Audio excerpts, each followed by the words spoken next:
What up, everybody? Welcome to another episode of Bag Talk. We have some very big news for you, extremely big news. You might have seen the reaction in the stock market, and that's because inflation data came out and it showed improvement, finally.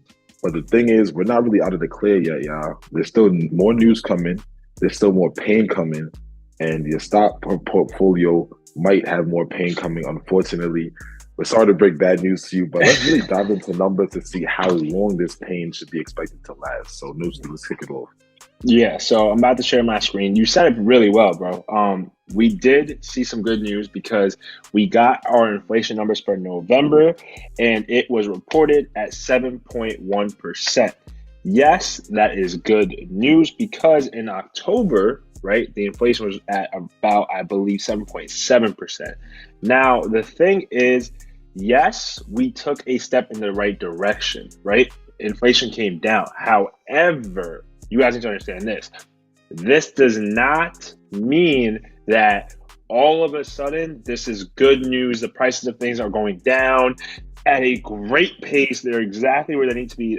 That's not what's happening, right? Like, I need y'all to just relax because although we took a step in the right direction, this number at 7% is not good because that means in the next 10 years, everything will potentially double in price. That is not what we want to see. And the expected average car prices will be around $100,000, right? So that's also not something we want to see. We have some charts here that we want to kind of show you that show basically the notable year-over-year price changes. So you get an understanding of how inflation really works, right? So as you see, eggs went up 49%, airfare 36%, pet food 15%, even milk 14%, electricity, energy went up 13.1% year-over-year price changes, right? So that's how crazy inflation is.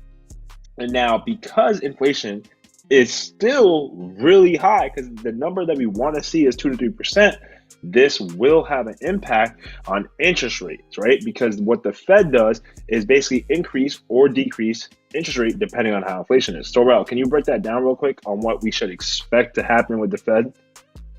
Yeah, so like we said, when the Fed sees that inflation is hot, they want to increase interest rates. Now, inflation has cooled down a bit, so the Fed will do what? Cool down on the interest rate increases. Now, they're not going to stop it though, because guess what? As Newski said, inflation is still here. And so people were jumping for joy as if everything is all good, but like inflation is still here. And so therefore the Fed will continue to increase rates. Like we're expected for them to increase rates by 50 basis points tomorrow at the FOMC meeting. We were just doing 75 just last meeting and meetings before that. So this is now a slowdown on their increase of just how aggressive they increase.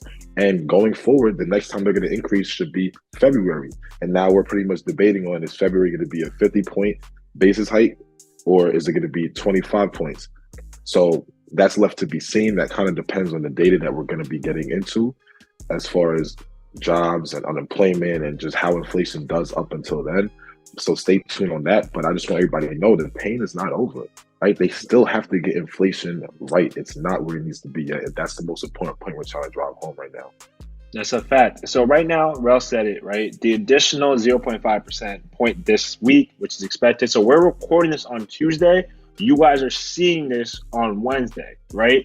So what we're expecting is 0.5% hike. And that would mean Americans would be left paying an additional $425 interest for every $10,000 they borrow. That's not necessarily what we want to see, right? And we see articles like this, the Fed will raise interest rates again, but it's playing with fire. Rel already pointed this out. We have seen the 0.75% increase in June, July, September, and November. And this is not what we want, y'all. Like, the reason why they're doing this is because they want to bring down inflation. We're just sharing this knowledge for you guys so you guys understand what's happening. And this is having a direct impact on mortgage rates, right? Because as you see right here, mortgage rate dropped after CPI report, right? So essentially, the rate on the popular 30-year fixed mortgage rate fell to 6.28%. But still, you see it right here, it's still dramatically higher than it was a year ago. Now, we're not saying that this is extremely high because historically it's right about where it should be, but it's still much higher than before. And based on what we're going to continue with right now, it might actually continue to go up or down. It just depends on what they say, right? So that's why it's going to be very crucial. Now, another thing that Jerome Powell is going to look at besides inflation is going to be the job market, right? And I know a lot of people think that when you add a job, right, to the economy, that's great news. But let's really explain how this works, Rel. Go ahead.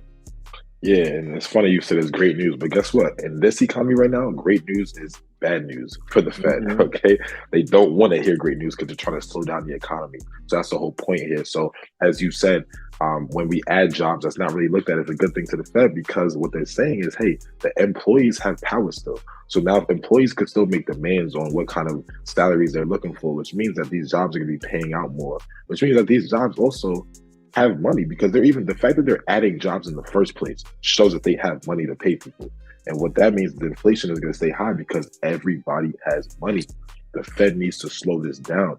So, even just up to last report in November, it showed that we still have a lot of jobs in the economy. That wasn't good. The stock market did not react well to that because they know how the Fed doesn't like that. So we need to see the upcoming data as far as jobs go, because it's going to tell us the direction that the Fed is going to take. And Jerome Powell himself, the leader of the Federal Reserve, he said that is one of the most important things he's looking at right now is the whole story on the job situation. Mm-hmm. And I know you mentioned something on mortgage rates, by the way. I do want everybody to look at the rents and inflation. You showed the inflation data. You saw that rent was up 7% year over year. That's improvement from before. We should still see improvement going forward because we know that there's a slowdown in real estate. And so rent prices are coming down right now. And that's a good thing for the economy because it's going to show that, inflation is going to come down. That's a big driver of inflation right there. We know how real estate was these past couple of years. It's very tough to afford. Mm-hmm. So that's a little improvement for you. That's a good sign. So we're going to see some improvement on inflation in that way. But the job situation, we have to get that under control. So, we'll see. Yeah, and I just want to explain, right, in terms of why job market is actually bad. I know Rel kind of said the wage part of it, but when you think about companies having more money in their pocket to pay. So for example, if people are coming in and everyone's hiring and people are actually able to demand more money, the companies have to pay more money. When they pay more money, the Fed sees that as in you guys have more excess cash. That's not what we want. We want to slow down the economy because if people are getting hired, they're spending more, which then increases inflation even more, right? Companies have more to pay, which means they have more excess money, which means, wow, inflation is going up even higher. That's not what the Fed wants to see. The more you increase interest rates, that means the more debt you have to carry forward. And that means you have to lay off people, which then is going to drop inflation because now people are not spending more. That's how this whole thing works. So when we see the job numbers coming back positive, it's not good news. So it's going to be very interesting to see how this whole thing works, right? So that's kind of what we want to talk about today. A super quick episode just to get us, put you guys onto game right now. So be careful on what's happening. Keep on following us so we can keep you updated. But like always, make sure you like, comment, and subscribe to the channel. It's all free to do, so there's nothing to hold y'all back. Plus, hit that little notification bell because we drop 2 videos a week. And you don't want to miss them. We had a fire episode on Monday that we dropped, which talked about the future of tech and what you guys should invest in. So definitely check that out. And we're going to drop another fire episode on Monday. But until then, peace. Peace. Soundstripe.